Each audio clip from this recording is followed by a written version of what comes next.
Hello, my name is Nathaniel Gavronsky, and my question is about rent and mortgage payments. In the state of Iowa, for example, we had 6,300 restaurants and bars. It was the state's second largest private employer. Over half of those establishments are going to be closing permanently, displacing over 80,000 workers in the state of Iowa.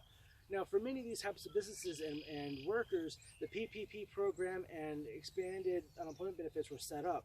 However, Congress filling up the program twice was inadequate in being able to supply every business that qualified with ample funds, and especially smaller businesses with employees numbering less than 300.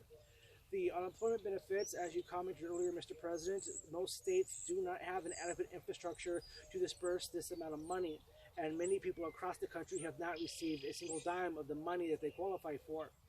This has led to over a third of all Americans not being able to pay their rent on April 1st.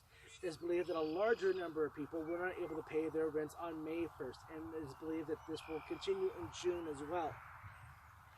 Because so many businesses are going to have to close because they're not able to cover the rents, and many people are going to lose their homes because they're not only are they have to owe current rent, they have to pay back past due rent. And for companies that took the PPP program, any money they used on rent and inventory will have an interest associated with it.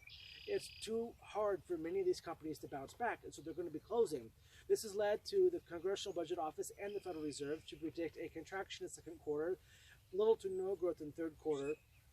Fourth quarter, I still believe, is too far out with how everything's going, and that they believe that we're going to have an unemployment rate of 10.1 to 14% throughout the year 2020. What are your thoughts on just canceling outright the rents and the mortgage payments?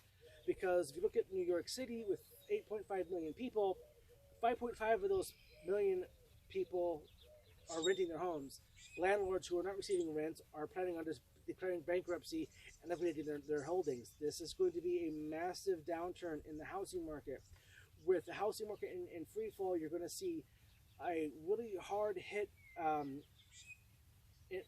property tax revenue streams for states, especially at a time where they are desperate for revenue. What are your thoughts on canceling the rents and the mortgage payments, preventing massive foreclosures and evictions once the crisis is lifted? Thank you very much. Brett, Martha?